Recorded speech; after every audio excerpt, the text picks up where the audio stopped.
I pledge allegiance to the flag of the United States of America and to the republic for which it stands, one nation, under God, indivisible, with liberty and justice for all. The Texas pledge. Honor the Texas flag. I pledge allegiance to thee, Texas, one state, under God, one and indivisible. All right, thank you. Normally we have cheat sheets for the Texas Pledge up here for you, so it was good to see some of you in the audience know it.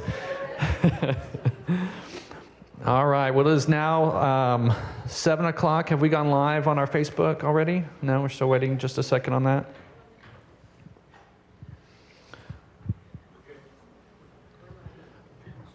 All right, we're now live with our Facebook, and I know we're pushing the calls out as well, and thank you all that have joined us here in attendance. So multiple ways for you to listen to tonight's town hall. So we're going to do it a little bit different this time. Usually we have a few videos talking about a few things the city's working on, but we just finished our winter work session. It's an annual planning session the city council has done and has done for a long time, where we think through kind of our priorities for the year, how we want to continue to move forward, and we always create what we call a top 10 list. We call it a top 10 list because we haven't come up with a better name than that. But we don't want people to think that this is necessarily the top 10 priorities. You know, these are things above and beyond our normal course of business, you know, because we'll get questions, well, why don't you have public safety on there? Why don't you have this or that on it? So these are things we're trying to progress beyond kind of our normal day-to-day operations of the city, because we want to continue to improve here as a community. So we're going to run through those really quick here over the first probably 10 or 15 minutes of this town hall. And then, as we always do, we're going to open it for questions. We're going to have an update from Jason Browdigan as well, as far as what all is happening down the rail district that we'll jump into in a minute. But here is our 2024 council top priorities. The first one is master planning of Graham Park, which we now affectionately refer to as an urban legend here in Frisco, but not anymore. So we've been working with IDO and consultants over the last year to make meaningful progress on this project. If you haven't heard of Graham Park, it is a generational type park that's going to, in total, be in excess of 1,000 acres in the heart of our community. And to put that into scale and perspective, Central Park in New York is 850 acres. So this is something that'll be built over multiple phases and generations, and certainly, in my opinion, I think in the end it'll be the thing the city of Frisco is best known for. We have come through kind of our first passes of creating a vision for the park. We're starting to lay it out, and then here over the course of the next year, we hope by the end of the year that we get to design level of a phase one of the park, where hopefully, and the city manager's looking at me, I'm hoping in 2025 we will finally put a shovel in the ground for Graham Park. What do you say, Wes?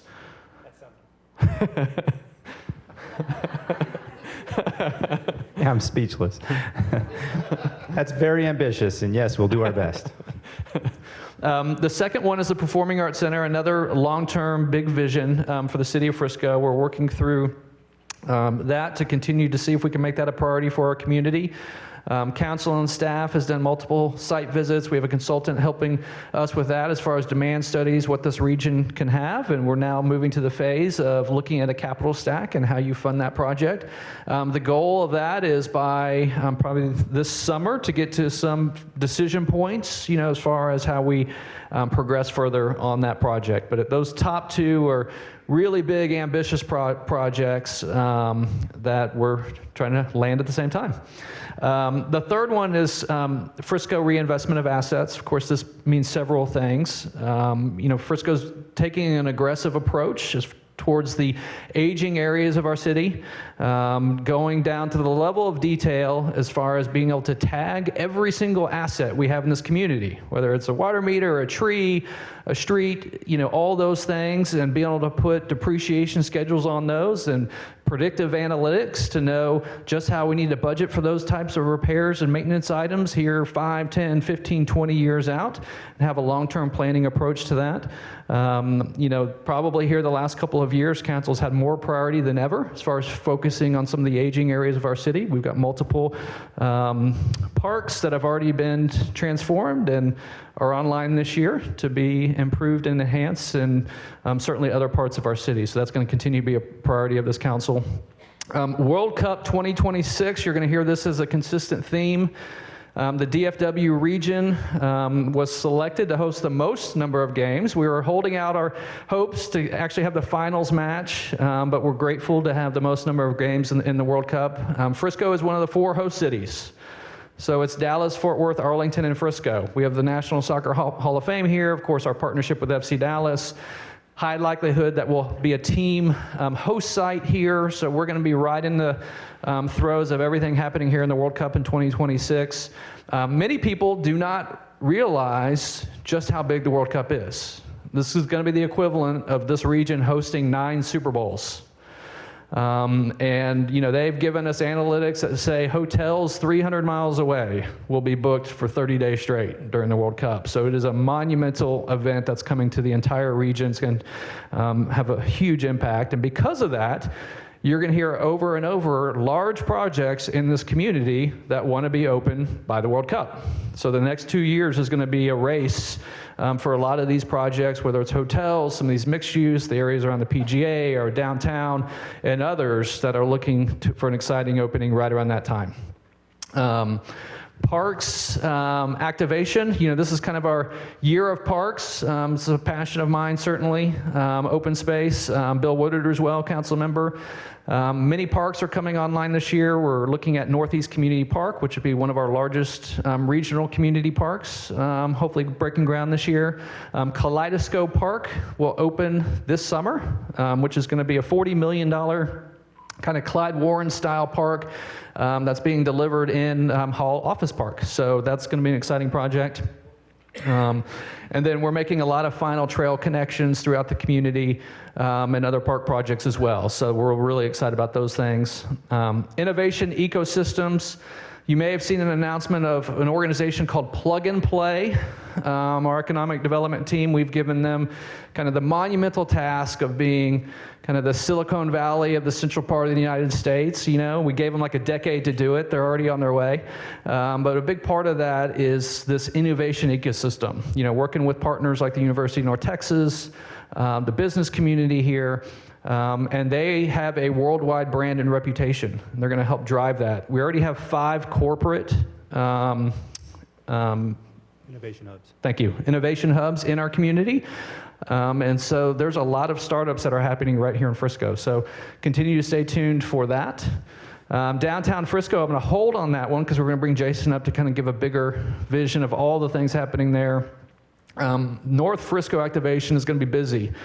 So if you haven't had the chance to drive down Legacy Drive yet, that just opened last week, going all the way to Prosper. Fields Parkway is scheduled to open here probably in the next couple of weeks as well. So major infrastructure projects that are happening in the northern part of our city. That project is already 6 lanes. Traditionally in a thoroughfare like that, we would start it off being 4 lanes and then come back and expand it, in the future. It's how most of the roads in Frisco has been done.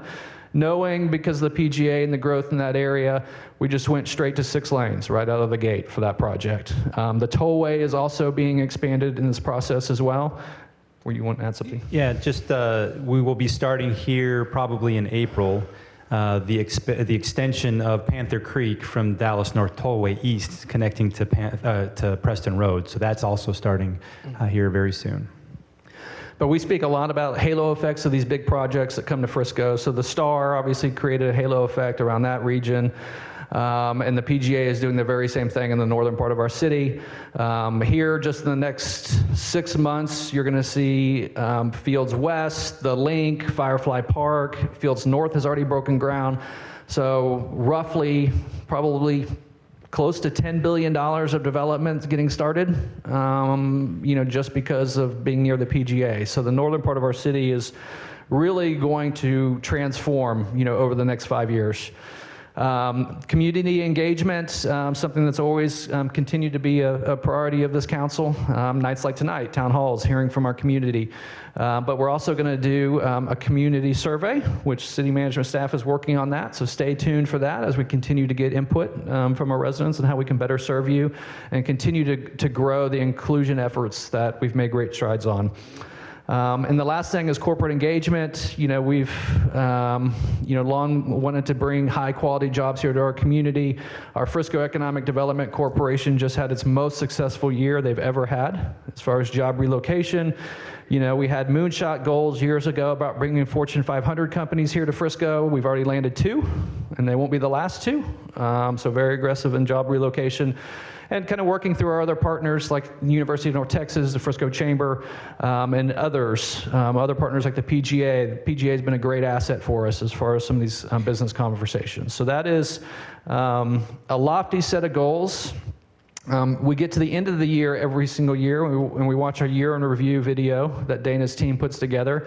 And we're always like, wow, all of that happened this year. So we're expecting nothing less this year. So we're going to go ahead and move into downtown. Jason Brodigan's going to join us. He is our interim director of engineering services. Is that correct? Yeah. All right. Please give him a round of applause. Let's welcome Jason. Thank you. Am I on? All right. And I think we have another slide.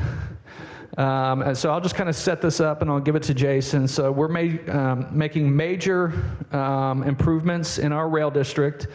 Council has been very committed to making sure that our downtown is a unique destination. And so all in all on infrastructure projects here, the city's investing roughly $70 million into our downtown.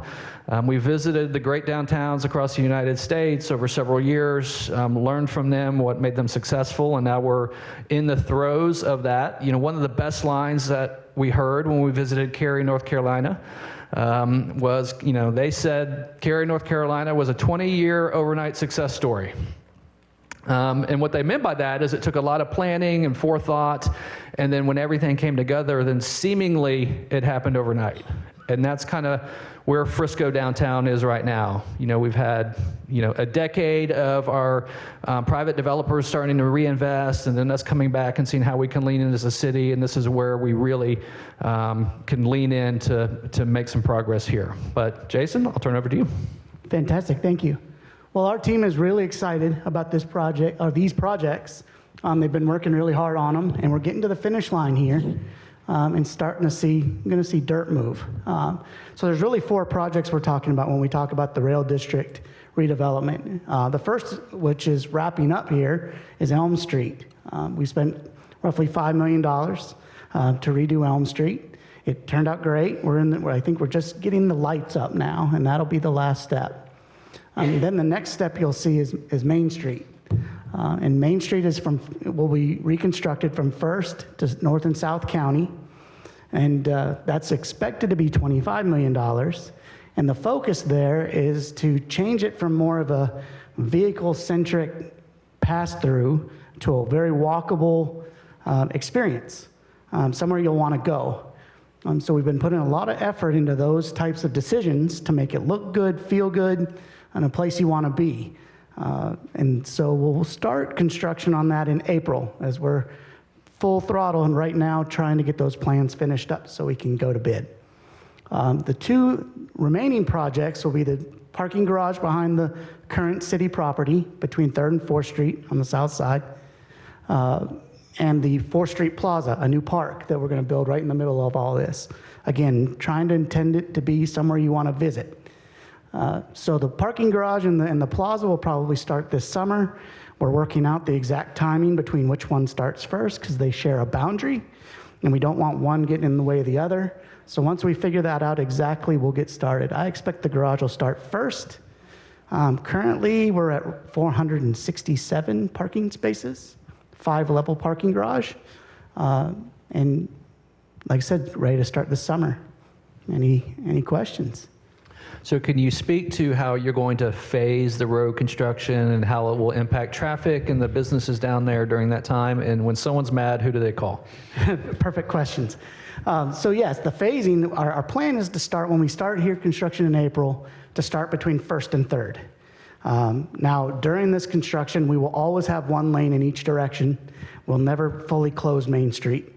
Maybe overnight, but never really fully closed for a long period of time. We'll concentrate on between First and Third. We'll get both sides of that rebuilt. And then the plan is to move between Third all the way to the end of the project in 2 halves. Build the north side first, switch to the south side, and get that all done. So the first phase between First and Third will probably last until from April to early part of 2025. And then we'll start on the rest. And the goal there was to, with the garage starting in July, to be able to minimize the window there for when we don't have on-street parking, because once we start between 3rd and North and South County, the on-street parking will have to go away, and when we don't have a garage. So we're trying to keep lots open, parking spaces available for as much as time as possible, and so that's kind of how we're phasing it. And I forgot what your second question was. Who they call. We have a point of contact for our downtown projects. His name is Matthew Dubois, and he is the interim assistant director of engineering. But we wanted to have a single point of contact because we have 3 separate projects going on with probably 3 separate contractors, and we didn't want people to have to figure that out. So Matthew is our point of contact, and if you just call the engineering services department, we will get you in touch with Matt. What's that number? Oh man, you're making me, I don't know if I've ever called the actual number. Call my number, I'll get you in touch with Matt, 972-292-5434. And then paint the picture of the sidewalks, like how wide they are today, what it will look like when you're done. Yeah, right now we have a traditional 6-foot narrow sidewalk. When we're done, we'll take away the on-street parking and convert that to sidewalk. They'll be 18 feet wide. There'll be room for some benches. There'll be planters. There'll be room for tables and chairs should one of the businesses want to do that. Just really make it a place you want to come and walk around. Okay. And I know we've got some great kind of 3D fly-throughs and additional pictures and rendering. Where on the website, if someone's interested, can they find that? Absolutely. If you go to the engineering website or friscotexas.gov/downtown, you can get to those videos. Okay. And when will it all be done? By the World Cup. By the World Cup. All right. All right. Thank you, Jason. You bet. There may be some Anything questions that pop up, but we're going to go ahead and kind of move to our question section of the town hall. So I know we probably already have some callers and Angelia. Oh, I forgot to introduce a few people. So let me, first, I didn't introduce our city manager, Wes Pearson, who's joining me up here. But we also have Angelia Pelham. She's monitoring Facebook for questions. We have Tammy Miner-Shagan and Bill Woodard here in the audience as well, here to assist. And Laura Rummel is here also. Thank you, Laura. And if anyone in the audience wants to ask a question, just make your way to this mic over here, and I'll spot you, and we'll make sure we get you queued up. But with that, we have some callers we want to start with. We do. Let's get Scott live in Plantation. But a reminder, if you have a question like Scott, you're on the phone, just press 0. Scott, you're live. Please go ahead. Yes, hi. I've lived in Frisco since 1999, before all the major construction, and also attended Leadership Frisco, Class 8.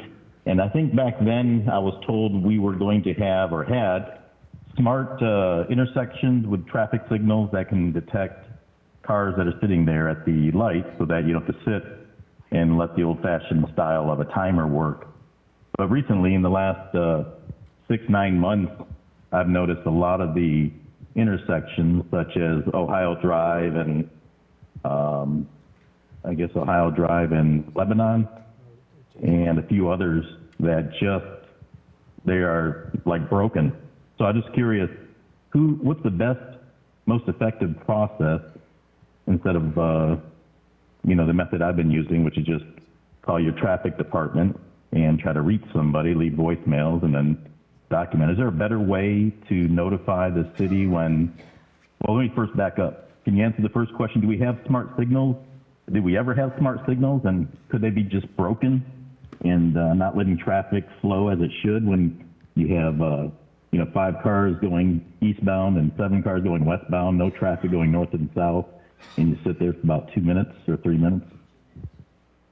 Yeah, all of our traffic signals have detection. So if that's what you're talking about as far as smart, they all have detection of when a vehicle is there and when it isn't.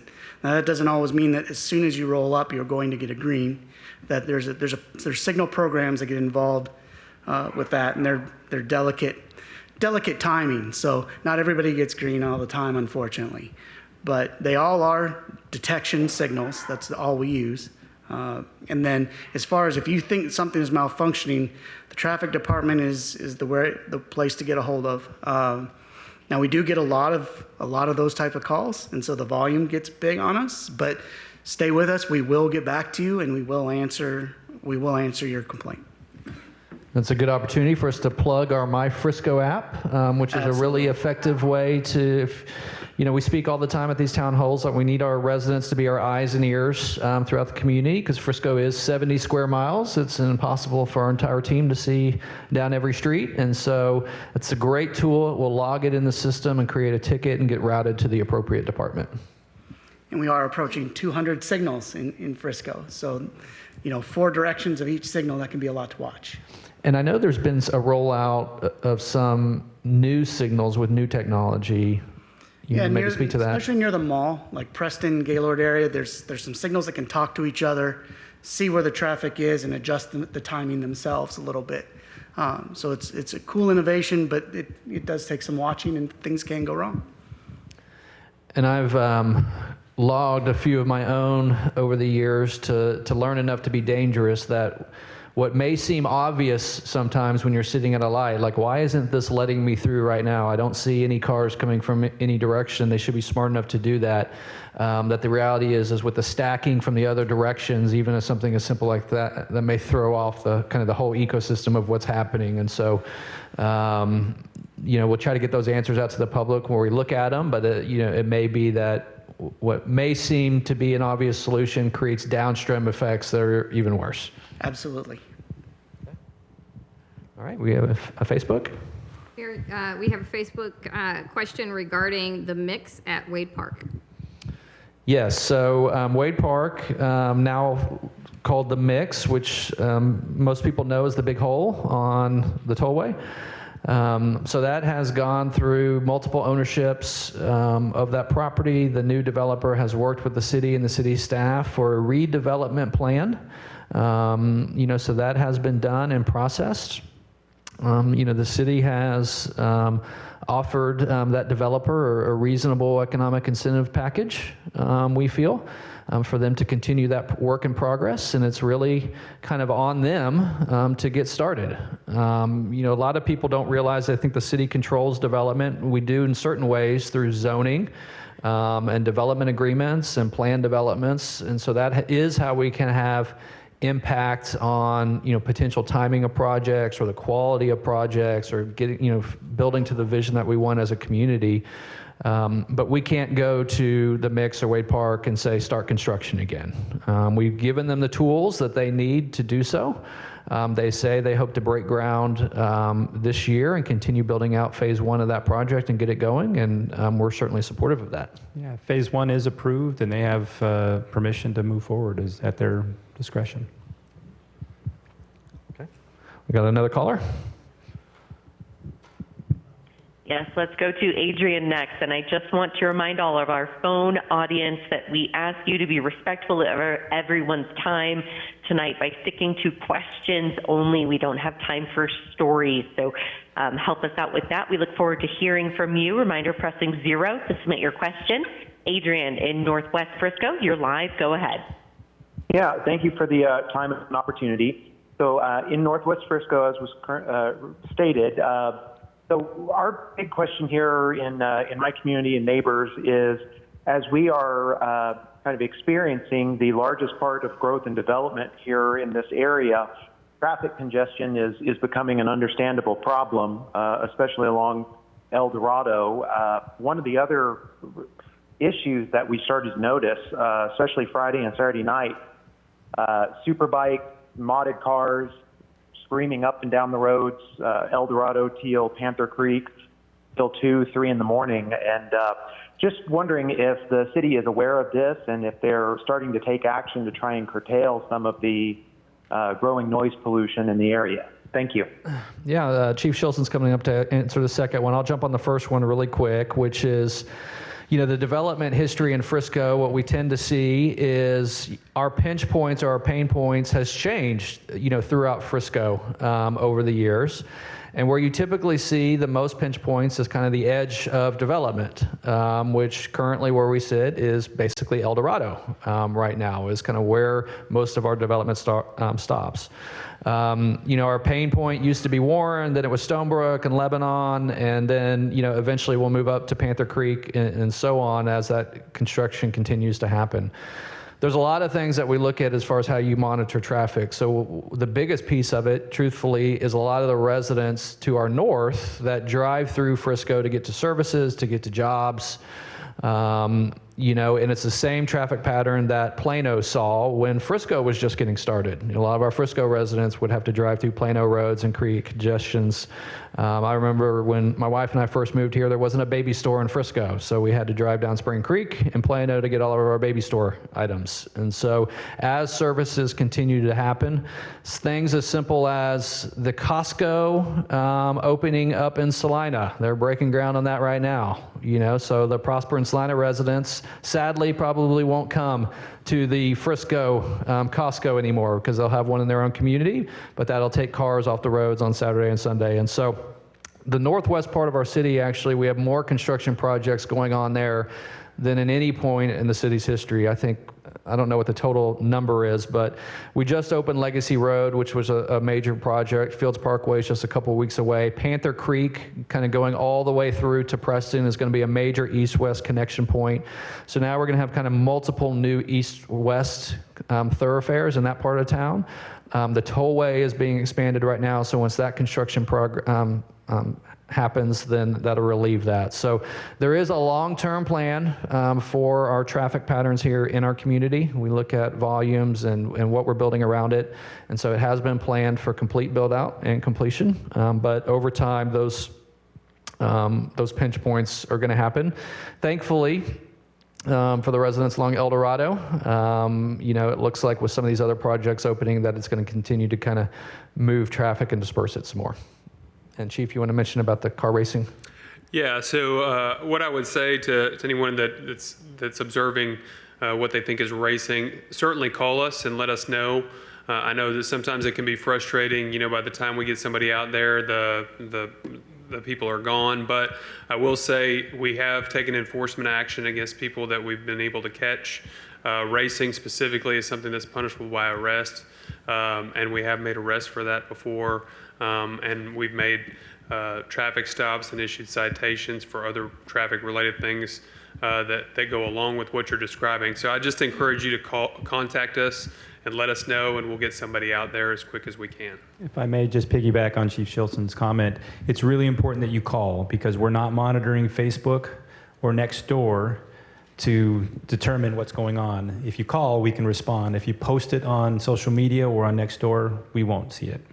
You can also report through our app. We have a Frisco PD app, which is free to download, and you can report things anonymously, and that goes straight into dispatch. So multiple ways you can report things, and that helps us identify where problems might be.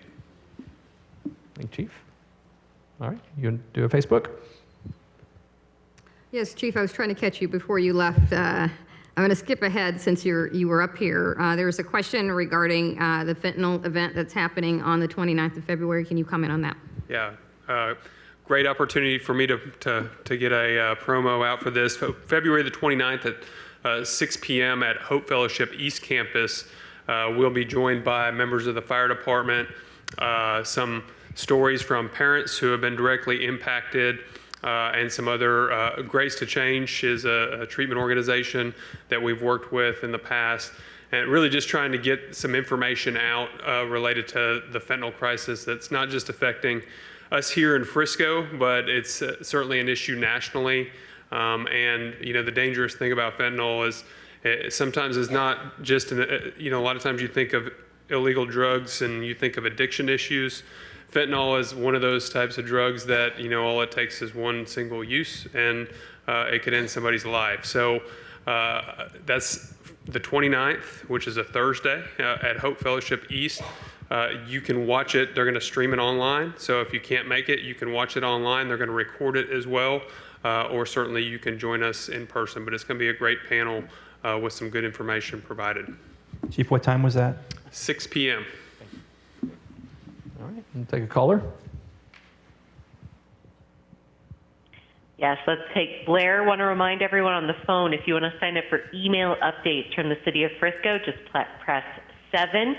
Blair in Grand Park asked that I read their question, wants to know, is Frisco Police Department going to be expanding or hiring more officers due to issues on the east side of Frisco? And again, that's from Blair in Grand Park.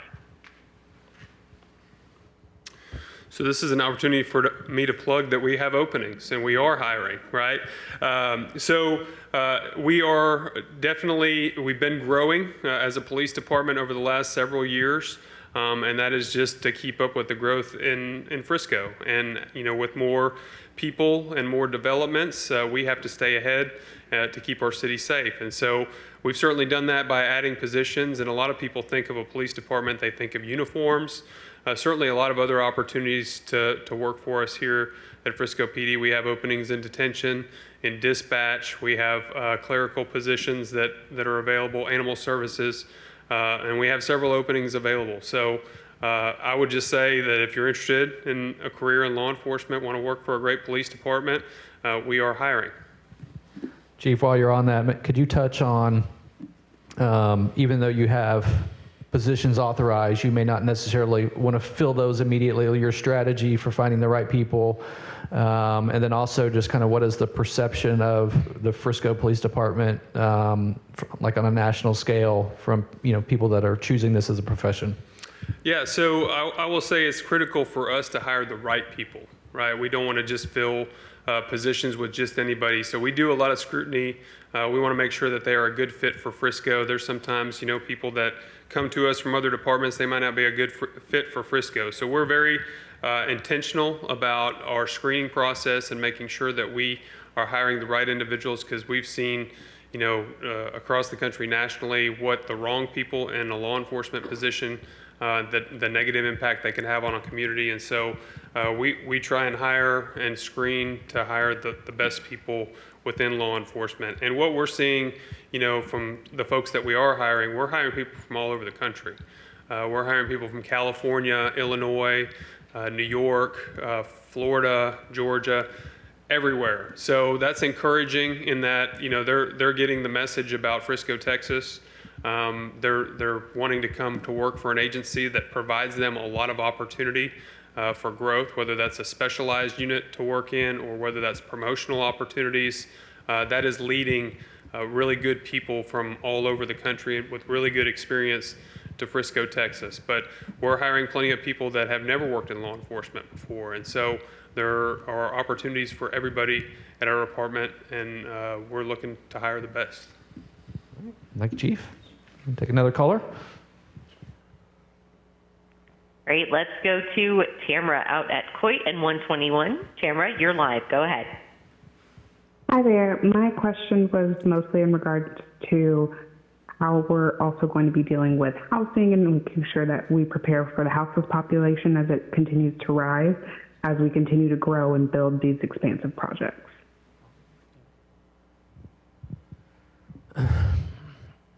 I think the question was about housing and how we approach, that. And so, we're going through an update of our comprehensive plan. Frisco's long been known for our planning processes that we have in place. Our comprehensive plan is light reading. It's like 1,000 pages, I think, mapping out the entire vision for the city, where the uses are. Housing needs have changed and evolved over time, certainly, as far as how communities get built and, how people want to live. And so, we're getting close to build out of our rooftops. We've got a few developments happening in the Fields area right now. We've got some areas in East Frisco, Lexington, and so forth. But our single-family residence will be built out predominantly here, in the next 5 to 10 years. We do have a strategy. We want Frisco to be a full life cycle community. We want kids to grow up here, have an opportunity to go to school here at UNT Frisco or Collin College if they so choose, being able to get a job here in our community, high quality job, buy their first house, and then change homes as their needs change over their entire life cycle. And so that is a vision we've always had here for the city of Frisco. And so we've been strategic about making sure there's housing types, available, for those different generations of life. We do have some really great strategic mixed-use developments. So how we look at multifamily is, it belongs here in our community along our urban spine, and to create mixed-use 18-hour districts that combine wrapped mixed high-quality apartments with jobs, with retail, with shopping, and so forth. And so that's available for people's needs. Now, one thing that council's been looking at is, are there opportunities potentially for some workforce housing? That's something that council's been talking about and working with some of our partners. But, truthfully, the region as a whole, Frisco is 70 square miles, but we certainly, blend in well with different communities that's surrounding us. And so each community that's around us has kind of taken their own unique flair to create their own identity and serve different kinds of needs. And one thing that we look at as a community is that if you do try to be all things to all people, then you will fail at everything. And so, we know kind of what we're good at. We want to have high quality in this community. We want to have a blend of housing types, as long as that quality is sustained. And we've seen over the last 10 to 15 years, some of the most recognized and beautiful communities in all of North Texas, planted here in Frisco. And so that certainly won't change. Okay. How many callers do you have backlogged? Oh, okay. We'll go ahead and run through a few callers. Great. Let's go to Darren. Hillcrest and Cinnabar. Darren, you're live right now. Go ahead. Hey, thank you this evening for taking on my question here. This kind of dovetails on a previous question we already had, but right now my information shows that Frisco's grown since 2020 about 16.7%, about 3.7% a year. The housing is outpacing the traffic network by far. North and south, specifically D&T, Preston, Coit, Independence, Custer, they can't handle the north-south traffic during rush hour. Typically, crossing Preston at rush hour, you have about 5 seconds to get across a green light going east to west. So what are we doing to go north-south? D&T has their project, that's only north of 635. What are we doing in Frisco to sustain and try to achieve some throughput help? Yeah, and Jason's going to come up with that. But again, reiterate that, right now, kind of as more services come to the north, we're going to have a lot of pass-through traffic through Frisco from people who live in Prosper and Salina. An interesting stat, so Frisco was the fastest growing city in the country for a decade. During that time, we averaged 2,200 single-family permits a year. Our highest year, our peak year, was 2,400 single-family permits. Now we're kind of, as growth is slowing, we're down to probably 1,000 to 1,200 as we build out the rest of our community. Salina, 2 of the last 3 years have gone over 2,500 building permits. This year, they're already scheduled to go over 3,000. So Salina will actually are on pace to grow faster than Frisco did as we were the fastest growing city in the country. And our growth really started after the tollway opened through Frisco. Tollway opened through Frisco in 2007, and that's kind of when our growth really took off. So we at least had that asset. The tollway doesn't open through Salina until 2027, and they're already kind of seeing that rapid growth. So they're kind of starting ahead of that. And so that is going to bleed in, certainly, as we mentioned earlier, through Frisco as the people that are kind of fleeing there to get more affordable housing, but then have to drive to Frisco for jobs, entertainment, or shopping. But as services continue to come north, that will help. A quick example is we talked earlier on the call about all the projects that are happening near the PGA. So there's going to be lots of dining, shopping, retail.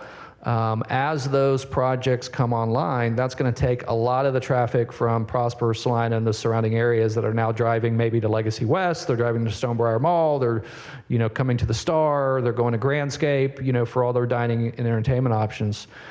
They're going to stop doing that. They're going to start going to those areas around there and take some of that traffic off those roads. So these are pretty common traffic patterns that we see in growing communities. We've been kind of mapping it for decades now, but don't want to steal all your thunder if you want to jump in. It's all good. And we're at actually in a unique time in Frisco in that a lot of our major arterials are built as many lanes as they can be. And so what we've always done in Frisco is build ourselves out of congestion. And that just isn't going to be as possible moving forward as the caller said, Custer, Preston, Coit, 423, all as wide as they're going to be. We can still work on Independence, but it doesn't go through to Prosper, right? It dead ends there in McKinney. Teal is kind of the same way. It dead ends at the south end in the Colony. So all the, legacy we've been working on here lately, but where we're finding a bigger bang for the buck is intersection improvements, helping people get through those sticking points, but we're not going to be able to build just more lanes. It's just not going to be possible. I think it's an important thing to remind people that when we are talking about intersection improvements, we are trying to make sure that traffic flows optimally. So some times of the day will be different than others. So if you're on the west side of town and you're trying to head east to get to the tollway to get to work, you're going to have a better flow in the morning going west, right? And going east will be a little bit of a different experience. So that's part of the optimization of our traffic signals, is understanding that we're trying to get people from point A to point B as quickly as we can, and different times of the day impact that as well. Absolutely. Everything's timed for its peak flow rates, and especially at peak hours. Okay. Take some more callers. Great. We cleared our queue for email addresses, too. So anybody who wants to sign up for email updates from the city of Frisco, just press 7. Right now to Charlie in Hollyhock. You're live, Charlie. Please go ahead. Hey, guys. A 15-second thank you to the person that brought up the street racing. We live up in Hollyhock in the very northwest corner.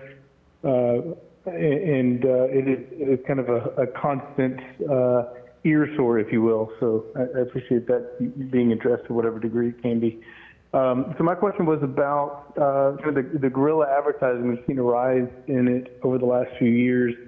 And primarily what I'm talking about is not so much stick-on posters, but these little cheap metal signs that get sort of put on the side of the road at what seems to be almost every intersection in town over the last few years. It's really become an eyesore, and we've had them put even in our own personal yard, all over the neighborhood and all over town. We see them. Is there any plan or legislation that anybody's looking at to kind of penalize these businesses who are cramming signs everywhere? Yeah, we call those bandit signs, and they're not allowed in the city of Frisco. Code enforcement does pick those up when they see them. If you do note them, you can use the MyFrisco app to report that, or call that in, and code enforcement will pick those up. All right, take another caller. Great. We'll go to Brad next on the west side of Legacy. Brad, you're live. Go ahead. Brad, you might have us on mute. All right, maybe he walked away from his phone. He says, when we moved here in 2016, there was a master plan for Grand Park. Why are we just now doing another master plan?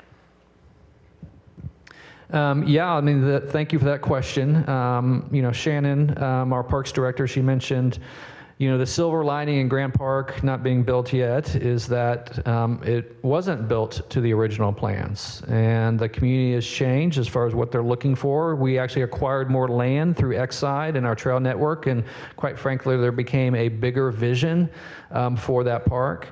I can tell you, if you go back and look at the original 2016 plans, you'd be thankful that we did not build that park, because probably half of it was dedicated to commercial and multifamily, and a lot of density on that project. And council has pivoted and said we want that to remain predominantly a park. So it's a much bigger and broader vision, and will be a better park as a result.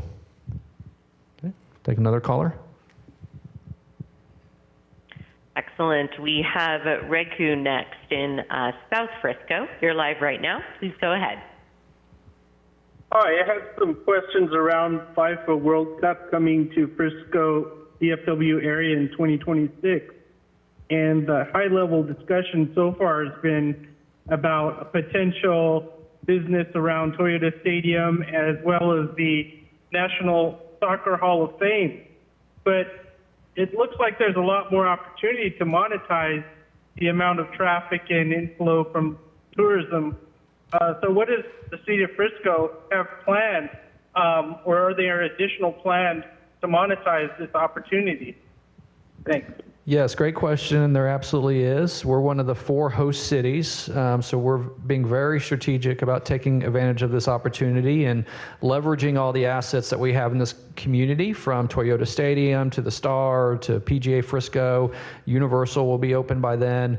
Lots of hotels, convention space. So our restaurants will be full, our hotels will be full, there'll be full activations.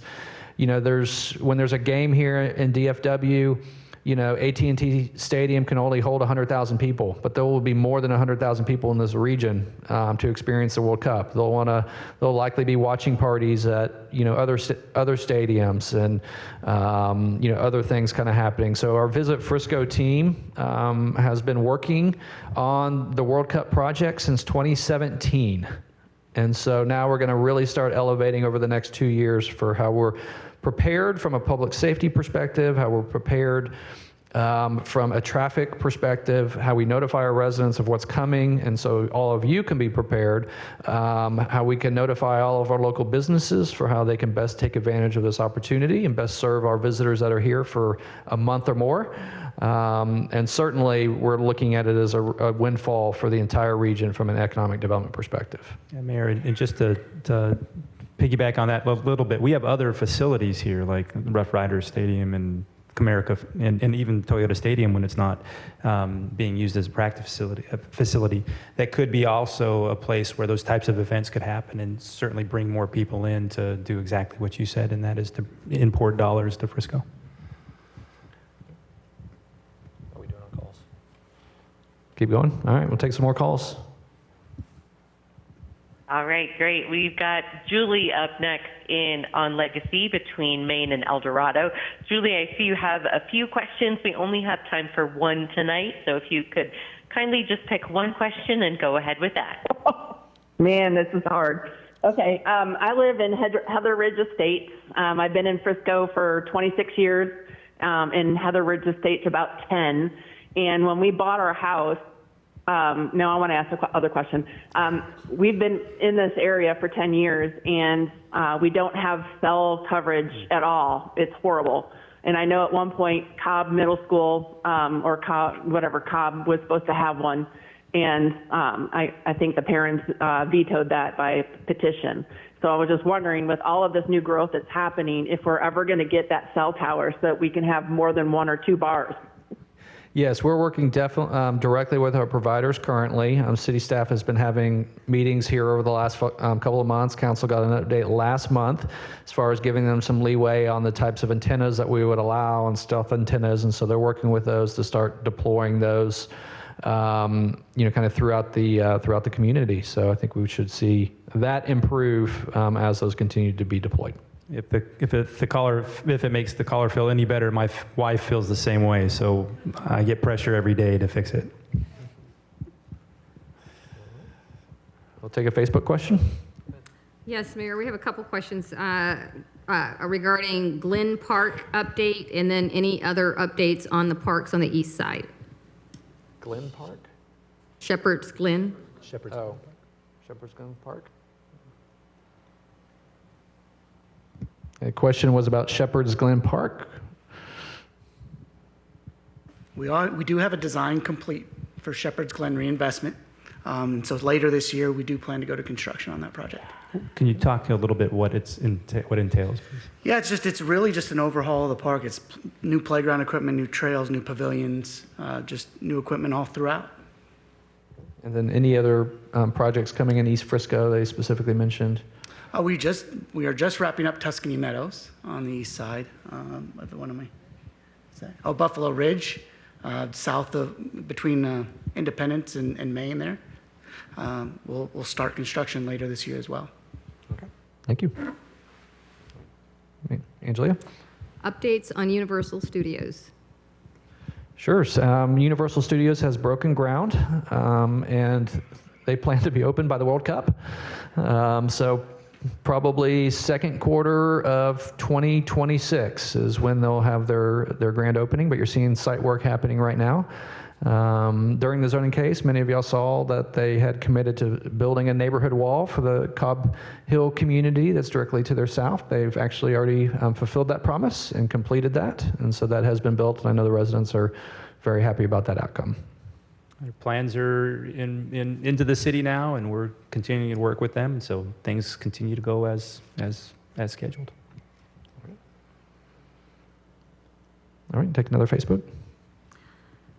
Mary, any updates on the timing for the expansion of Legacy from 2 lanes to 3 lanes between Lebanon and Stonebrook Parkway?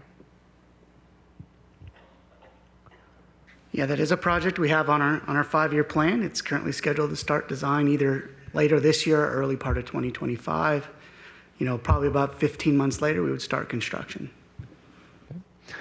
And the city, actually, we have a GIS mapping system on our website, and it has a lot of different layers to it that you can learn all kinds of things happen in the city of Frisco.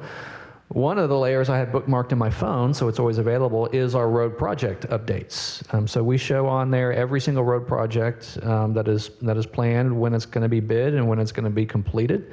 We'll get someone on the Facebook feed to maybe post that link so that it's handy for people. Okay, we'll go ahead and take a caller. Absolutely. Up next, we have Charlie. Charlie, you are live right now. Please go ahead. Yes, I'm at Somerset Park. I'm in Somerset Park. I'm at 423 and 380. And I'm curious to know, when do they plan on finishing that area? Because the traffic is murdered, morning, midday, and afternoon. I'm not sure which road exactly. Fields Parkway to service that area should open here within the next couple of weeks, and Legacy Road opened as well. 380, if you're referring to that road, is a major TxDOT project. The good news about 380 in Frisco is that the city had the foresight to plan our right-of-way many years ago, and so there wasn't a fight between communities about where the road's going to go. It's already laid out and ready to go. Some other communities have kind of had some battles between neighbors as far as where the planned alignment would go through their cities, but that is the problem for Frisco. I don't know a timeline on that construction. There's still a lot to happen, but TxDOT's current schedule is have the plans ready to bid in 2026, but it is not currently funded. So they would need to find funding in that time period to be able to go to construction. Okay, thank you. All right, we'll take another caller. Great, we've got Timothy next. Another ask, though, for email addresses. If you want to sign up for email updates from the city of Frisco about what we're discussing tonight, as well as other issues going forward, just press 7 on the keypad on your phone. Timothy in West Frisco, you're live right now. Go ahead. Hi, this is Debbie Taylor. Timothy stepped away for a minute, but we live on Legacy between Maine and Stonebrook, and we've been waiting for the park, and I'm glad to hear the good news about the park. but there's no street light in that one block between Main and Stonebrook. And so, Main and Stonebrook. So, and it's very unsafe, and we kind of like live, our back of our house faces Legacy. So we was wondering if anybody knew anything about that, or did they have any idea when they were going to put street lights there? Yeah, if you notice that Legacy runs right adjacent to those big power lines, or right in the middle, actually. Those power lines sit in the median of Legacy. So for that reason, there's a small segment where we're not able to put lighting. Okay. 15, okay. All right, we'll take another caller. Okay, we've got Ed up next, Northeast Frisco. Ed, you're live. Go ahead. Thank you. I was curious if the PID for Panther Creek Public Improvement District is going to continue, where you have just a few communities paying more of their fair share, or is that going to stop? So once that debt is paid off, then that PID will stop. Is that correct? We're actually meeting, I think, this week to have that conversation about the next steps for that PID. So stay tuned. More information to come, but thank you for the question, and we're on it. All right, take another caller. Great. We've got Guy up next in Sterling Ranch. Guy, you're live. Go ahead. Okay. See, I'm unmuted, right? We can hear you. Yes, you are. Okay. Yes, I just had a question about the rising crime rate in Frisco. I've heard several reports on Nextdoor. People doing garage break-ins, stealing people's cars, walking up the doors, pretending to be patient. We actually just had a personal running where it appears in Sterling, and it appears somebody broke into one of the vehicles. Okay, you're breaking up a little bit. I think we did catch the gist about crime rates in the city. Chief, do you want to touch on that? Yeah, so of course 2023 just wrapped up a few weeks ago, and our property crime was up a little bit this past year, but the good news is almost every one of our crimes against persons was down, so which is encouraging. But the property crime was up slightly this past year. That's consistent with many other cities in the Metroplex and across the country. So, and certainly, we do kind of anticipate. We look at crime in from a per capita standpoint because we are a growing city. But we certainly always encourage folks to report suspicious activity. Even if it turns out to be nothing, we would rather determine it be nothing than folks not call us at all. And then certainly one of the things we do is we do our Frisco Community Awareness Night, which encourages people to get to know their neighbors, to look out for each other, which is also a very good deterrent to crime, because the more eyes that there are engaged in the safety of a neighborhood, the more safe that it's going to be. So just encourage people to look out for each other and certainly report suspicious activity.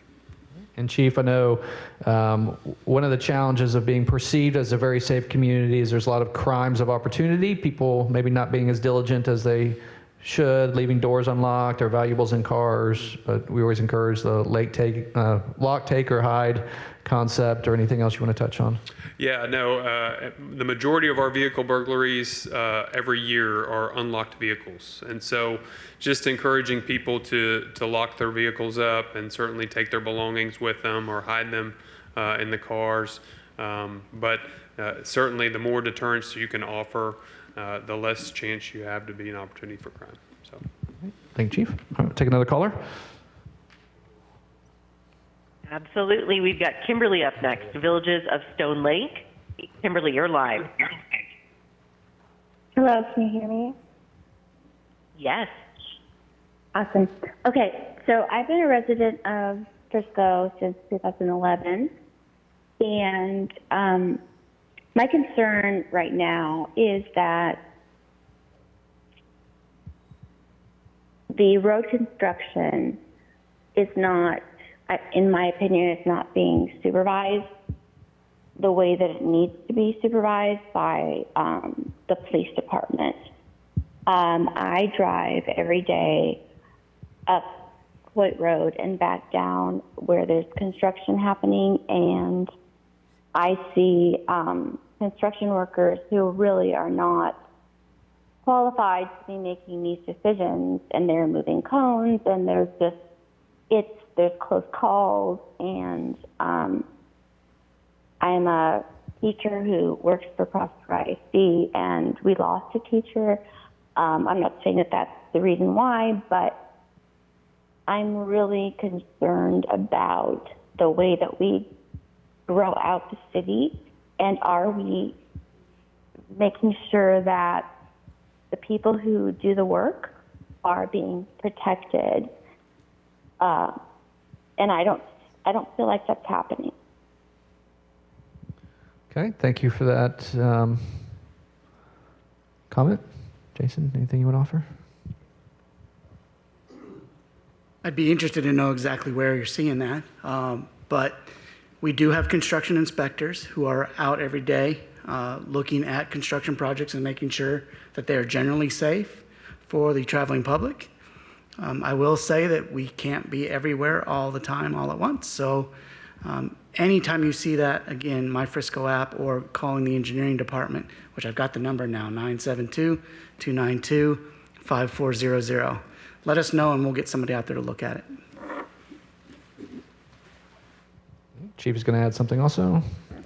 Yeah, and I would also just kind of as a reminder to motorists in work zones, just to slow down and adhere to the construction speed limit signs that are up, the orange ones and all the warning signs, and just be patient in those zones. And certainly we do a lot of enforcement to look out for the safety of the construction workers that are working on the roads as well. Thank you, Chief. All right, we'll take a Facebook question. Chief, I always catch you just as you're going back to your seat. There are a number of questions out there regarding the growth of our homeless population and how we're handling that, and then a specific question on will there be an ordinance to not allow panhandling? So we have seen an increase in homeless population here. Typically, we'll make contact with those individuals, and obviously they cannot panhandle in a right-of-way. That's usually one of the most common things that we see. However, if they are in a private parking lot, like a retail parking lot, and the management of that particular shopping center doesn't have a problem with them being there, they can be there. So we do make contact with them. We try and direct them to resources, but many of our homeless population, they refuse resources or they're content with where they are. So, really it boils down to we look at the safety of the entire public, and if they're in a roadway or they're in a right-of-way, we'll make sure that we get them out of there. Aside from that, we try and visit with them, direct them to resources that might be available, and try and direct them accordingly. Thank you. All right, we'll go ahead and take a caller. Perfect. We've got Richard up. I want to do a last call to press 7. Provide us your email address if you're on the phone. Last call, so we have enough time to collect your email address. Again, that's just signing up for email updates from the city of Frisco, and that's by pressing 7. All right, Richard in Ballots Creek Ranch, you're live. Go ahead. Yes, my name's Rick. I'm a retired Air Force and soon to be retired federal law enforcement. My question is, as the chief talked earlier that they wanted to hire more people here for the Frisco Police Department, have they ever looked at going along the lines of private security like they do over in Sundance Square in Fort Worth, where it's basically paid for by the Bass family, a very wealthy family? And I think that same program would work out well here at the Star and some of the other areas that are growing here, as well as the new type Legacy West that they're going to be building? That's my question. All right, thank you. Yeah, so we actually, we work with the Star. They do have private security there in place 24/7. We've actually stood up some specialized units within the police departments that focus their attention on our tourist and high-density retail areas like the Star. So we have designated people focused on that, as well as, we've kind of condensed some districts to have more police presence in those districts as well. So we're looking at that from a number of different angles and addressing it with proactive units, with patrol units, and then of course we have regular meetings with the Star, work very closely with their security that's in place. Thank you, Chief. Take another caller. Great, thank you. We have Scott up next in Plantation. Scott, you're live right now. Go ahead. Yes, hi. Hate to bring a question that sounds negative, but I do want to commend you all for all the great work you've done with our city. Pulling over here, so I'm not on the road. Quick question on traffic signals. I've noticed for quite some time, my wife and I are really concerned about the safety of cars driving through solid red light. Houston has a notorious problem like that, and I feel like we are just the same as them, where you have to count to 3 and to make sure everybody goes through the solid red light while you have a green so you don't get sideswiped. This is on Preston Road at Lebanon. Almost every intersection, I have videos of them. Just curious what we can do to help inform the police department of these areas, and is there anything we can do? Thank you. Yeah, so we do have a online traffic complaint form. You can also report it through the Frisco PD app. We do a lot of directed enforcement. We look at crash data regularly, and we will saturate an area for enforcement based on things we're seeing with our crash numbers. We look at the causation factors, and unfortunately, we used to have a photo enforcement program for red light running. That was outlawed back in 2017, I believe. But yes, we're very cognizant of doing everything that we can to try and keep our roads safe.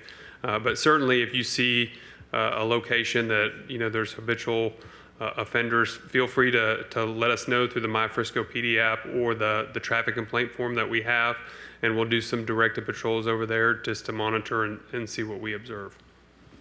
Thank you, Chief. And take a Facebook question. Any updates on all the development that's happening at Hall Park? Yes, they're continuing to make progress. I think the mayor referred earlier to Kaleidoscope Park, which we're looking at having an opening date of this summer. So that's really exciting. And then they've got a very tall office building that's wrapping up right now, and I think it should be done, or they'll start having tenants late summer, I think early fall. And then additionally, they just opened a new, very nice multifamily building that I can't remember how many stories, but it's very tall and very, very nice, and it's going to overlook the park there. So that is part of what they're doing right now. They have a longer-term plan to do some other development there as well to make it a vibrant, to build on its vibrancy and to make sure it remains vibrant going into the future. So that's currently what's going on there at Hall Park. Did I miss anything there?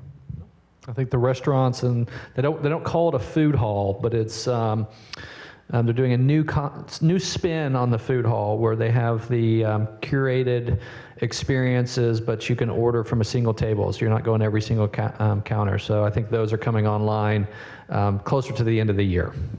So a lot of excitement there. Real quick, Marla, when's the Marriott Autograph open? July is when the Marriott Autograph Hotel at Hall Park will open. Thank you. All right, I'm going to take some callers. Just as a reminder, if anyone in the audience wants to ask. Chad and Heather. Oh, let's go ahead. perfect. Yes, come on up if you're in the live audience. Chad and Heather Ridges, you're live. Hey, good evening. Thank you to City Council and the staff for all that they've done as well. Excited about the maturity of our parks and trail systems. One of the things that comes to mind for me personally is safety and enforcement in the parks, and I've noticed it's a little bit of a gap between Parks and Rec and police. So one of the things I wanted to ask, three parts to the question really quick. Is there an opportunity to make clear more posting of the rules around the parks? Is there enforcement plans or mechanisms, especially as something as large as Grand Park comes online, whether that's bike cops or whatever it happens to be? And what is the best course of action to report violations or challenges that we see? Okay, thank you for that question.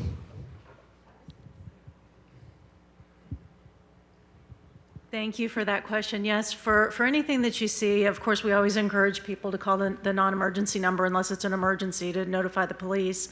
Parks and Rec, we also do take notifications through the My Frisco app as well, and you're also welcome to call our office to make a report of things like that. We do have a limited number of athletic field monitors and park monitors. I wish we had more. They can't be everywhere all the time. So we do also rely on the police department. Shannon, did you want to mention anything about the signage? Oh, I'm sorry. Yes, as far as the signage, so that's one of the things that we're looking at overall in the parks. So we're not only looking at wayfinding on the trails, but we're looking at park enforcement signs. Commons is the first park that we've started with. So we're trying to make sure that we have a balance of making sure that people know the key components of our rules, but not overburdening to the point where they have fatigue and aren't reading the signs anyway. So that is a project that's underway. Thank you. Thank you. Yeah, and I'll just add that we have some parks that are monitored, great camera coverage, and if people are observed in the park after hours, then the monitoring service will communicate that the park is closed, and if they don't leave, then police are dispatched. So we do have those capabilities in some of our parks, and I think one of the questions was asked, how we're getting ready for Grand Park. We've already expanded the number of officers that are bike certified. So we already have a expanded capability to patrol on bikes, and we're utilizing that in some of our areas like the Star PGA District, and so we'll continue to expand that. So for things like Grand Park, we'll have bike officers out there on a regular basis. Thank you, Chief. All right, take some more callers. Perfect. We'll go to Emma Emma, you're live right now. Tell us where you are in the city, and go ahead with your question. Are you there? I might be saying your name right. Emma? Amma? All right. Maybe they muted or they walked away from their phone. I'll mute them and read the question. There's a question about the theme park that opened. I guess we can't get that. How are you going to manage the traffic better? So maybe not a good one we can get last. Oh, yes, there you go. We got you. You're live. Go ahead. I'm sorry. Thank you. It was a great presentation. Really appreciate the kind of work the City Council is putting into developing our city. I think part of my question has already been answered. First part of the question was the status on the Universal Theme Park. And I got an answer.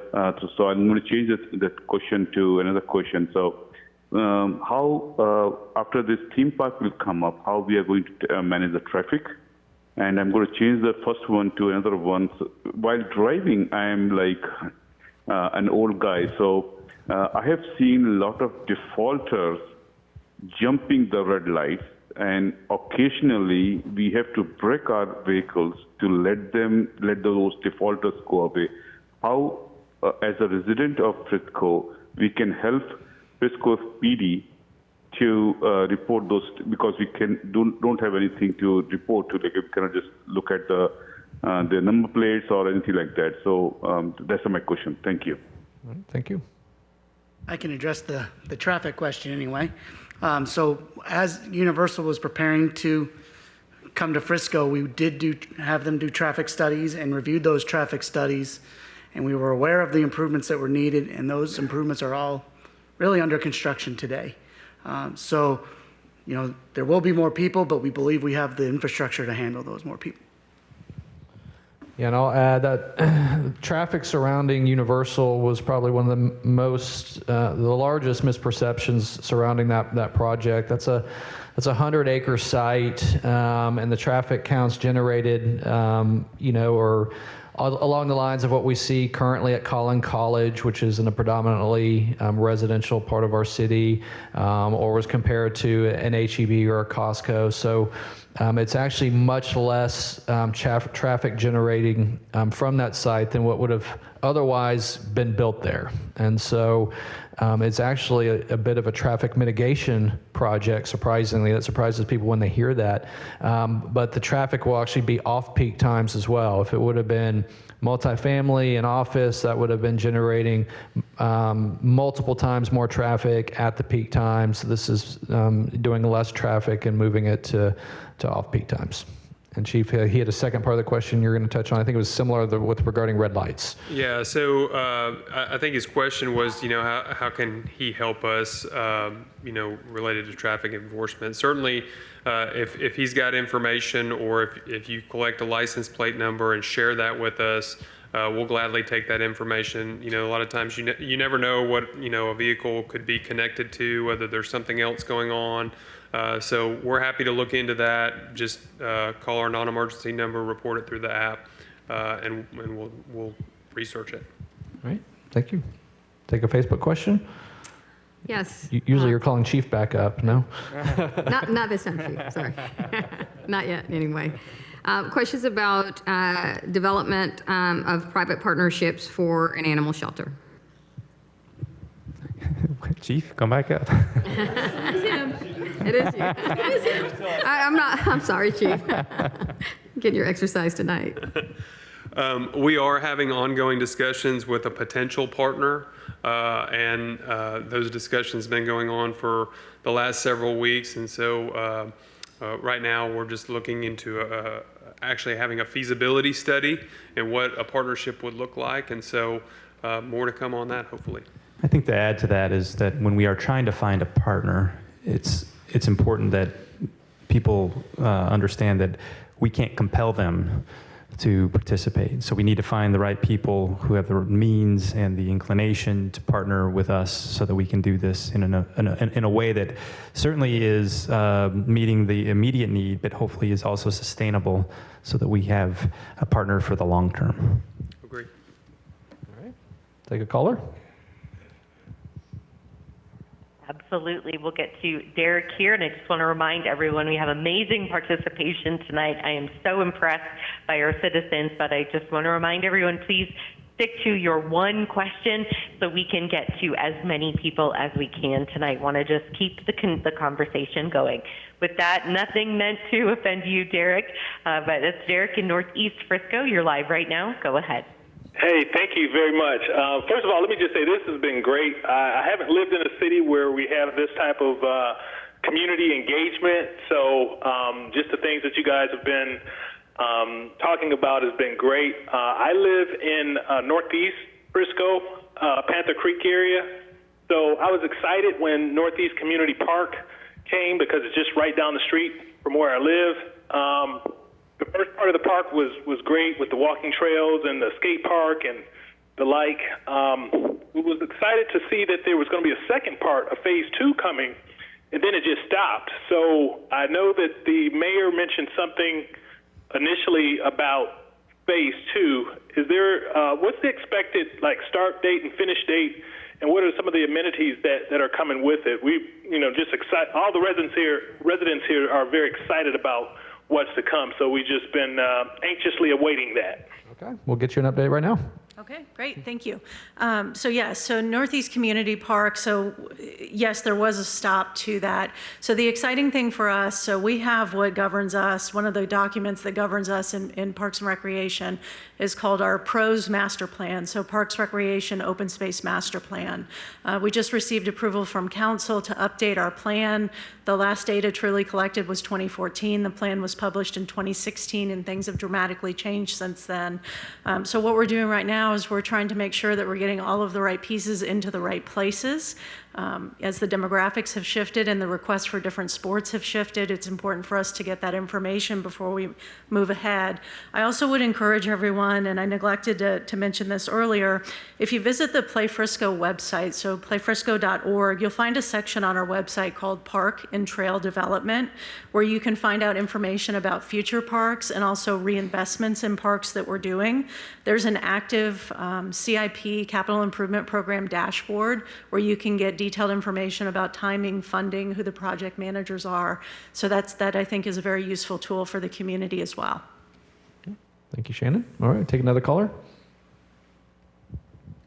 Absolutely, Yolanda in Preston. Yolanda, you're live. Please go ahead. Hi, I have two quick questions. Number one, has there been any coyote sighting report? Because I have seen on 2 occasions coyote. It's near the Caddo Trail Park along Preston and Brook Hollow. And the second quick question is there any plans for a traffic light by Brook Hollow Boulevard and Preston? Thank you. I'll take the coyote question. We do have an ability to report coyote sightings, and we kind of track those on a map just to make sure there aren't any areas of concern. We also have out there on our website is our urban wildlife management plan. Coyotes are native to this area, and we have to coexist with them. So they're not unusual to see them, but certainly we want to be made aware if there's a coyote behavior that's erratic or something that's threatening, and certainly our animal services will be happy to respond to that as we are made aware of it. Thank you.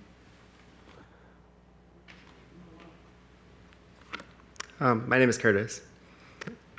So a traffic signal at Preston and then Preston Vineyards and Brook Hollow on the other side.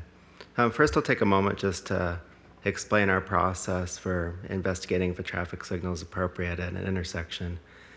First, if you have a need, give us a call. We put it on the list, so either through MyFrisco or calling the Engineering Services Department. And we do an annual study collecting traffic counts and reviewing safety performance at the intersection to determine if a traffic signal would be a good idea based on criteria in the Texas Uniform or TX MUTCD, which is a federal standard for considering whether a traffic signal would be a good idea at an intersection. So specifically to this intersection, we've been studying it for, I think, about the past 10 years, and it has not yet met one of those criteria for a traffic signal, but it is included in the upcoming 24 study. All right, thank you. I'll take a Facebook question. Question, Mayor, regarding minimizing Airbnbs for the World Cup. Do we have any plans to do that? So we do have an ordinance for short-term rentals as far as how we locate bad actors and respond. Certainly, the city of Frisco has not outlawed short-term rentals. We've kind of allowed neighborhoods to have their individual property rights. So each HOA kind of takes a different viewpoint as far as how they want to consider short-term rentals. With that regard. So I would say, that's a community conversation, and kind of as we go out and about Frisco and we speak to HOA directors and neighborhoods, a lot of people within the same neighborhood can have very differing opinions of that. You may have some that say, well, I don't want to be here for the World Cup. I can rent my house out for a few weeks and pay my mortgage for the entire year, and I want to have the right to take advantage of that. And then other neighborhoods say we want to completely 100% ban them. And so that's why, to this point, the city has allowed neighborhoods to make those decisions. Okay, take a caller. Perfect. Up next, we have Dan at Panther Creek Estates. Dan, you're live. Go ahead. Hey, Jeff, I want to thank you and the City Council for all you've done. My question was answered earlier. I've been a resident since 1995 and live in the Panther Creek area now. So you answered the question about Northeast Park in the second phase. I want to thank you again. All right, thank you. Take another caller. Right, we'll go right away to Julie in Northwest Frisco. Julie, you're live. Please go ahead. Yes, I live in Heather Ridge Estates between Teal and Legacy. And when we purchased our house, we were told that the green belt that was there would be built out. And the green belt has been built out closer to Teal, but on the east side of Leatherwood, it's not. It's just a bunch of brush and broken trees and tall grass, and people dump their trash there. So I was just wondering if that area will be cleaned out like it is on the northern part of the housing that's on the other side of the green belt. So Cottonwood Linear Park, it is designed to be a native park with a trail that goes through it, and so those native areas are going to be maintained, and as they are, and there aren't any plans to cut that down. And it is designed to remain a native park. Okay, we'll take another caller. All right, up next, Rachel in Northwest Frisco. You're live right now. Please go ahead. Hi, yes. My name is Rachel, and my concern was to do with the big, large, construction rock company vehicle trucks on the tollway. I'm in Northwest Frisco, drive the tollway south every day for a work commute, and just at those high rate of speeds, the rocks are constantly flying, popping the windshields, and we've, as a family, had to replace multiple windshields as a result of that. I wasn't sure if there was a restriction in place or that could be put in place, restricting them to service roads only, those types of vehicles. So all the traffic enforcement on the tollway is typically done by the Department of Public Safety. But I will say from that standpoint, we do have a commercial motor vehicle enforcement unit, and they do take those complaints related to Frisco area. And so certainly if there's a company that we can follow up with, we will. And we do regular truck inspections every month, and we put trucks out of service. And certainly if they cannot secure the load in their vehicle and things are flying out of it, then that's something that we could cite them for. So don't hesitate to contact us with those issues. And certainly if you can get a company off of the truck, we'll be happy to look into that. All right. I think we've got our last few callers, 4 left. We'll go and get through those. Perfect. Let's go to Misha. She's on Main Street. Misha, you're live. Please go ahead. Hi, good evening. This is Misha Harris. And so my question tonight was, I was wondering if there's an estimation of the amount of the hotels, retail shops, the upcoming apartment complexes, all that are coming into the city of Frisco, specifically the area where PGA is within maybe a 25, 30-mile radius, whether or not you guys have an estimation or a number of that, and if not, if there's somewhere that one can go to find that out. We do have rough estimates on that. And so, yes, the northern part of the city, specifically as a result of the PGA and the halo effect that's created, does have some substantial projects that are breaking ground this year. Fields West along the tollway, it's similar to Legacy West, same developer, building it slightly bigger than the Legacy West project is anticipated to break ground. You have Firefly Park, which is another large commercial development at the tollway in 380. The Link is another mixed-use development that's directly across from the Omni on PGA Parkway. And then you've got Fields North, which is just north of the PGA that also fronts onto 380. That project is already underway. So all of those projects that I mentioned are anticipated to break ground this year, some of which hope to have phases open before the World Cup, and then others are hoping to have their first phases open before our PGA Championship that we host in 2027.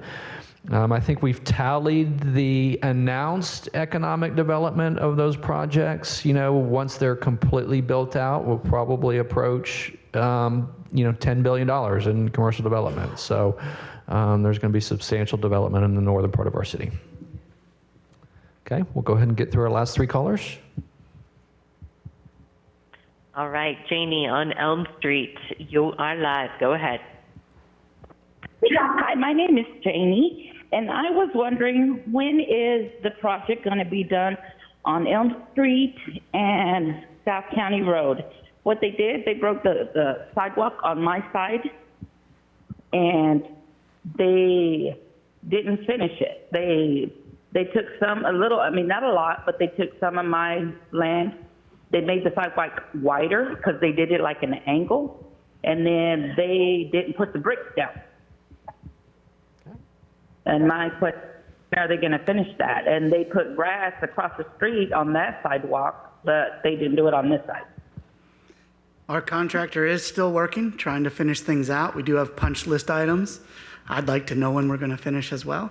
But we're getting close, and please contact me. I'd like to know where your specific problem, and we'll get it addressed. Your contact information? Jay Brodigan at friscotexas.gov or 972-292-5434. Okay. All right. Take another caller. Hey, Chris before Shirley. Chris, on the northern end, you're live. Go ahead. Yes, thank you. With all the commercial expansion, residential expansion, like industrial, what does the city have planned over the next coming years for other critical services? For example, water, power, sewer, storage, drainage. Yeah, so the city has a master plan for all of those city services to take us all the way to build out. We just had a new reservoir come online, the Boat Ark Lake, which is going to serve the water needs of this community, for our build out. You'll see currently we have a brand new water tower that's under construction and going vertical, as we speak. And so, yes, all of our city services are planned to reach capacity for full build out. Anything else? All right, I think we've got one last caller. Yes, last but certainly not least, Shirley off Legacy. Thank you so much for waiting. You're live. Hi, I was wondering, we talk about Wade Park all the time, and you mentioned earlier that there were phases that were going to be started, and you said phase 1, they could start at any time.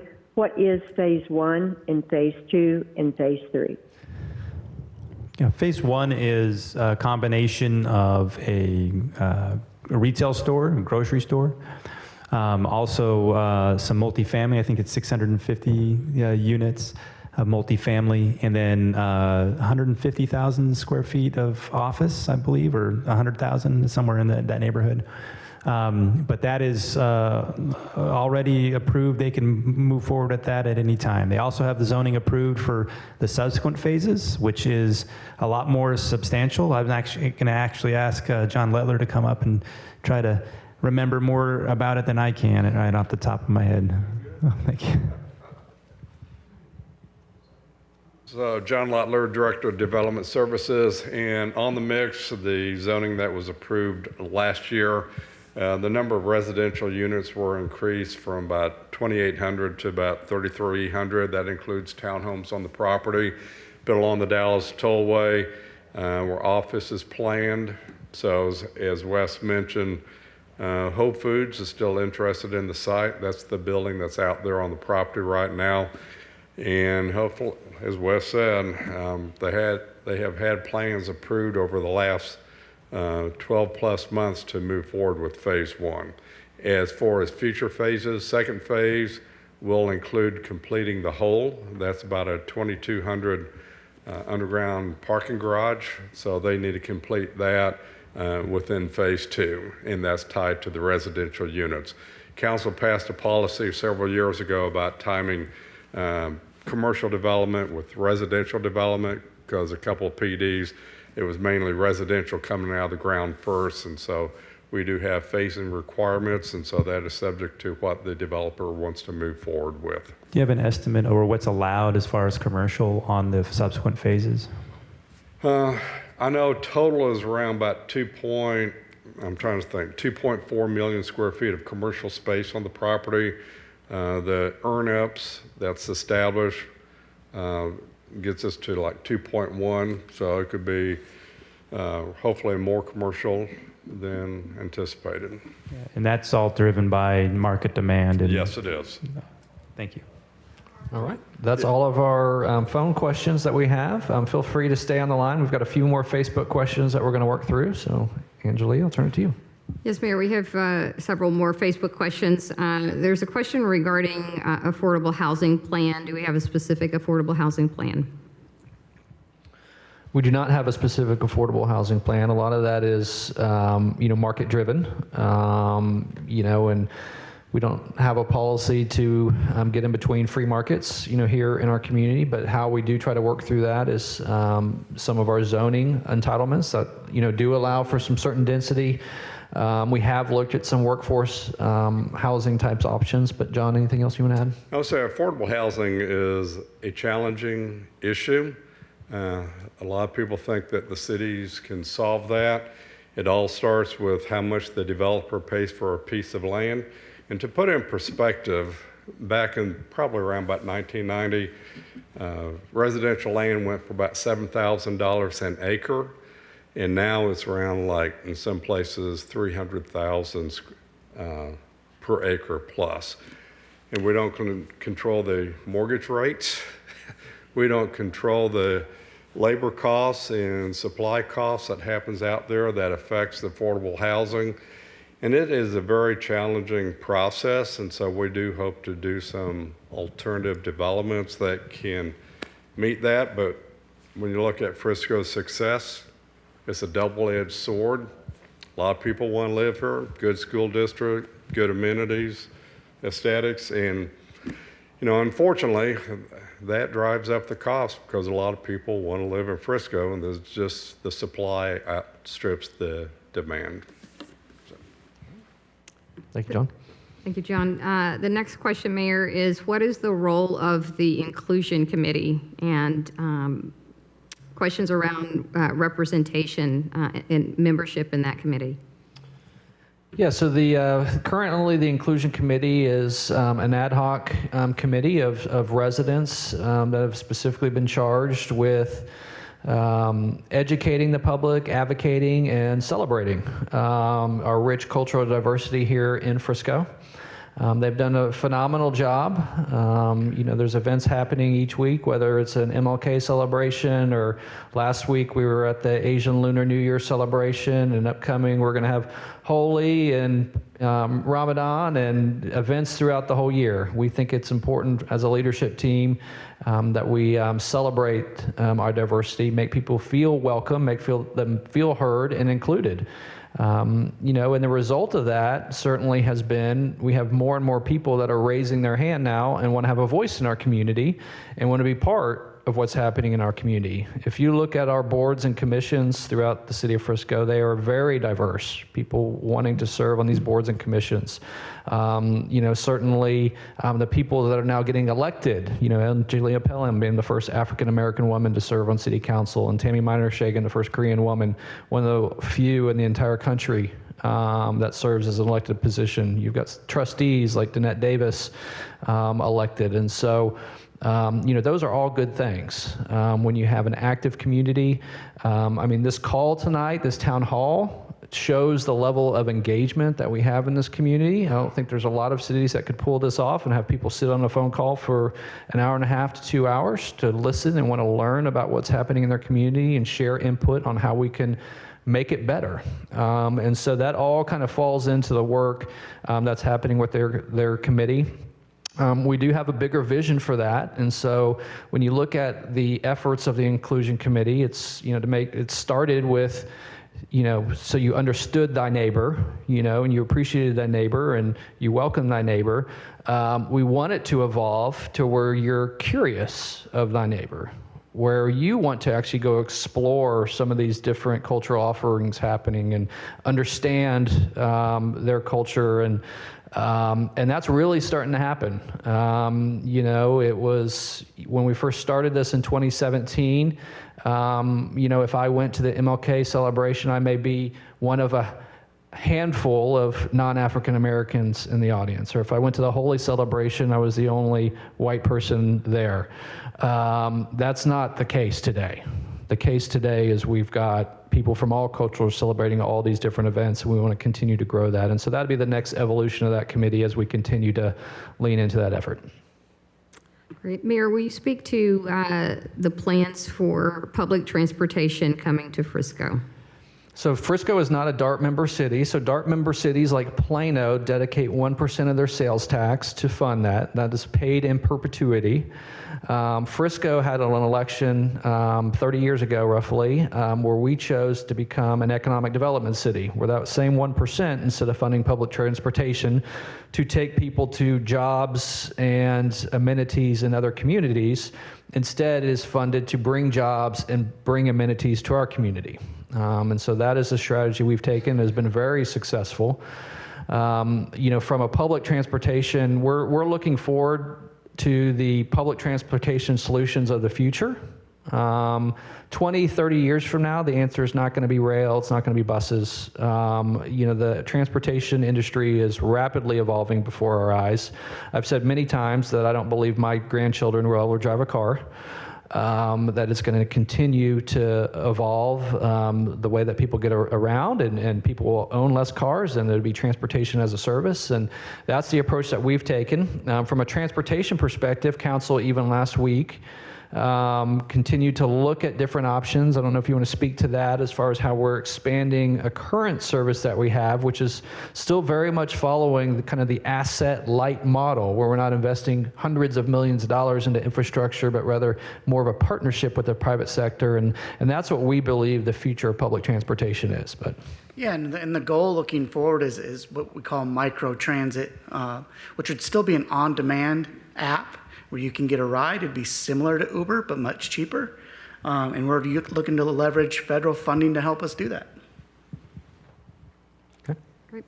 Next question is regarding the city personnel growth, and how are we planning that to keep up with population growth, whether it's city services or public safety?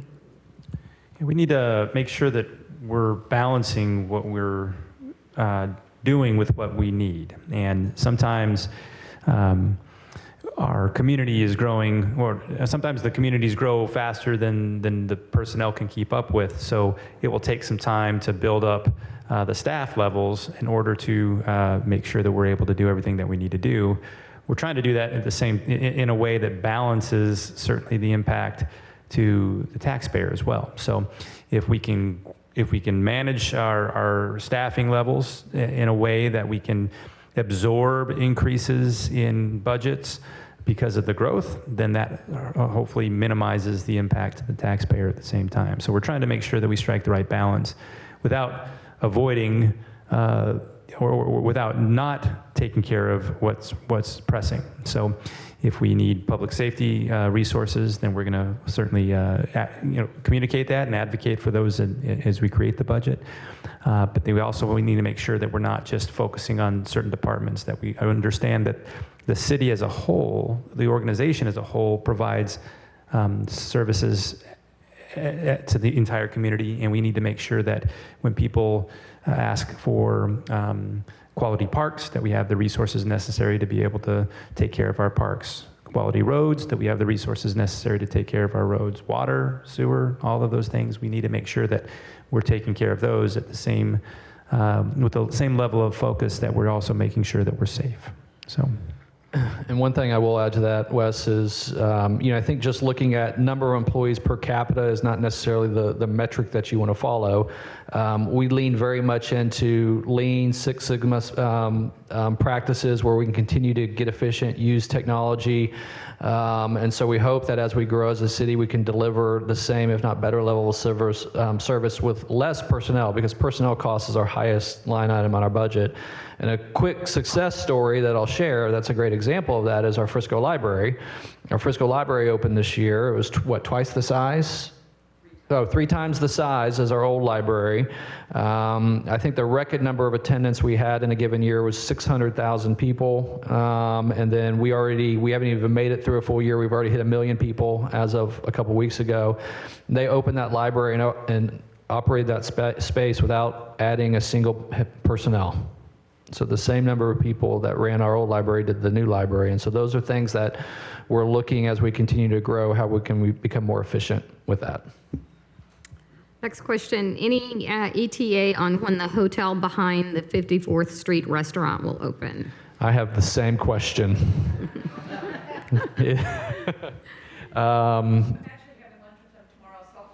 Okay, our Marla Rowe with Visit Frisco says she's having lunch. That has been the never-ending project for sure. Next question, are there any plans for something similar to Frisco Athletic Center for the northwest side of Frisco? I wouldn't anticipate the city doing another rec center. The Frisco Athletic Center was a great success story. Believe it or not, at the time, that was a controversial project in Frisco's history where there was a lot of council debate whether taxpayer funds should go toward a project like that. It's proven that it was a great idea, and I felt like I lived in the field house for 10 years, certainly. Well, we have a couple, field house and the athletic center. I was speaking of the field house first when you think of those types of projects. But on the same kind of note, the Frisco Athletic Center kind of came at that same period where we didn't have a gym in our community, a large gym, and so that served that need. I don't anticipate that we would look to build any additional centers such as that. Similar to the field house, kind of the private sector is kind of stepping in to kind of fill some of those needs throughout the community. Anything else you want to add on that, Wes? That's exactly right.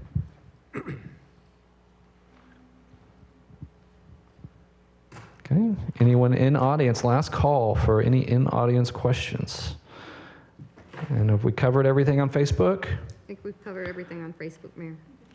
All right.